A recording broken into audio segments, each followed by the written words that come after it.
Okay, hey guys.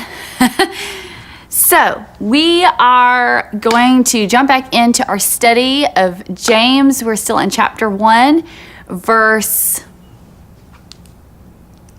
I can never find what I'm looking for. I can never remember what verses we're doing. That is so awful. Okay, let me see. James chapter 1, verses 9 through 12 is what we're going to be looking at today. We're going to answer some questions like, is it wrong to be rich? Does God look down on wealthy people? And also, I want to show you this brand new mug that I got. It's, okay, see, it says Music City. I live here in Nashville, in case you didn't know. But I got this from a little coffee shop here, and I am a sucker for coffee mugs. I mean, none of my coffee mugs match at all. They're all just random mugs that I like buy coffee mugs based on emotion. And I also pick out my coffee mugs each morning based on emotion. Like, am I feeling productive today? I think I need the red mug, or oh, I think I need the green mug because I feel calm today, stuff like that. So this says Music City, and then on the other side it says Nashville. So, and it actually does have a really hot coffee in it right now, so I have to be careful or I'll spill it all over me. Okay, I'll see you in a minute, and then we're going to come back and we're going to read through these scriptures together and we're going to talk about them.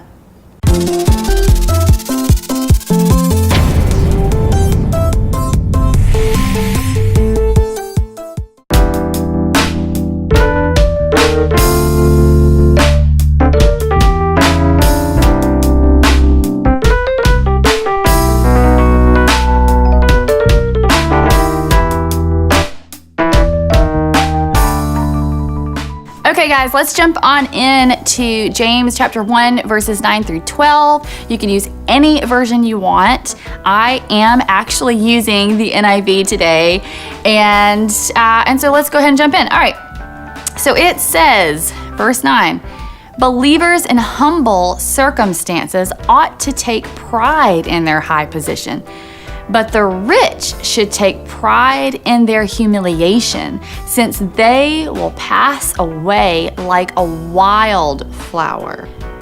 Verse 11 says, for the sun rises with scorching heat and withers the plant. Its blossom falls and its beauty is destroyed. In the same way, the rich will fade away even while they go about their business. All right, so verse 9, believers in humble circumstances ought to take pride in their high position, it says. So, this is something that's very interesting to me because it's kind of like, talks about like humble circumstances and then high position.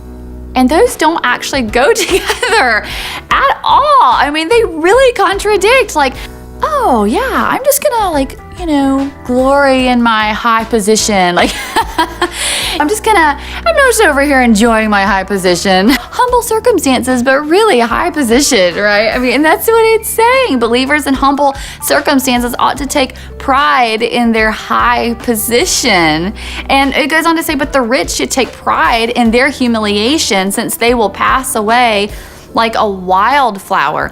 Now, okay, so this is where we start talking about the rich, right? And the wealthy. And, we think they're just talking about just literally like money, okay? Money, wealth, or possessions, wealth. But what we tend to forget is Jesus often talked about how the last shall be first, the first shall be last. I mean, throughout the scriptures, we never see anywhere where God says that having money is bad, that having things are bad. In fact, it actually says that the love of money is what's going to get you. And so what does that mean then if it's saying believers in humble circumstances? You may be going through a situation right now. I mean, maybe it's money problems, maybe it's relationship problems, maybe it's, who knows? Maybe you are without a vehicle where you can't get to work. Maybe you're without a job, and you're looking for a job to be able to pay for school, provide for your family, put food on the table, whatever it is, put a roof over your head. I don't know what your situation is,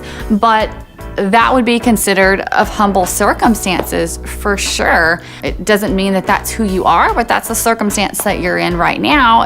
And what it says is to take pride in your high position. So what does that actually mean then? What are we talking about? Well, while money is not certainly evil, okay, there's a connection between our circumstances of either having very little, of being of humble circumstances, or of having a lot and being incredibly wealthy in terms of finances or possessions or things like that. There's a connection there. I look around where I live now, and there's a lot of folks they have nice houses, they have nice cars, they live in their own bubble, and it's kind of like, I don't need you, God. Like, I don't have time for all of that. I have time for church and to take my kids to church, but that's really it. That's where it ends, because I've got this and this and this and this and this to do, and I've got this long list. I'm only saying this because I realize that I can be just as guilty of looking at stuff or looking outwardly and kind of being like, all right, I got it under control. I'm doing this all by myself. I'm doing it. And I think that's where it becomes very dangerous to have stuff. And so that's where that connection is. So it really talks a lot about how we need to look at eternal things. And in fact, it goes on to talk about that in verse 11, and this verse really gets me. It says, in the same way, the rich will fade away even while they go about their business. I think it's actually kind of eerie, this verse, to be honest, because it says that in the same way, the rich will fade away even while they go about their business. I looked at several different versions, and they all say the same thing. One of them says, even while they go about their pursuits, or things like that. But this one says, even while they go about their business. And I looked it up on Bible Hub. I told y'all about Bible Hub, which is one of my favorite places to go, because you can actually read it like in the Greek and the actual translation of that word and kind of look at different words for that. It says the definition is a journey, pursuit, undertaking, progress is another word that you could use. You could even say, in the same way, the rich will fade away even while they think that they're making progress. So even while they think, this is where it becomes really eerie, okay, really creepy, is even while they think that they're making progress, they're actually being destroyed and they don't even know it. Like, they're withering away and they have no clue. So again, this is not about what kind of car you drive, what kind of house you live in, how much money you make. That's not what this is about. This is about a connection to our heart. We got to think, okay, what are we looking at here? What is our mind on? Is our mind on eternal things, or is our mind on physical things? So is our mind on our circumstances here? And that's what it was saying before in verse 9. It was talking about, hey, don't just focus on your circumstances right now, where you are right now. We need to have the mind on eternal things. So he goes on to say in verse 12, blessed is the one who perseveres under trial, because having stood the test, that person will receive the crown of life that the Lord has promised to those who love him. So he has promised the crown of life to you. So if you're going through humble circumstances right now and you're struggling and you're just in the middle of a battle, the word tells us to keep persevering, keep going, because you will be blessed with the crown of life, okay? With this eternal favor that comes from the Lord that he has promised to you. And listen, if you're one of the more wealthy ones right now, what I want to encourage you to do is to also start thinking about eternal things. I want you to encourage you to recognize that God is your provider and that he is the reason that you have those things. And look for areas to bless those in humble circumstances. That is a way that you can be thinking eternally as well. So I would love to know your thoughts on these verses. And if anything jumped out at you, go ahead and comment below below.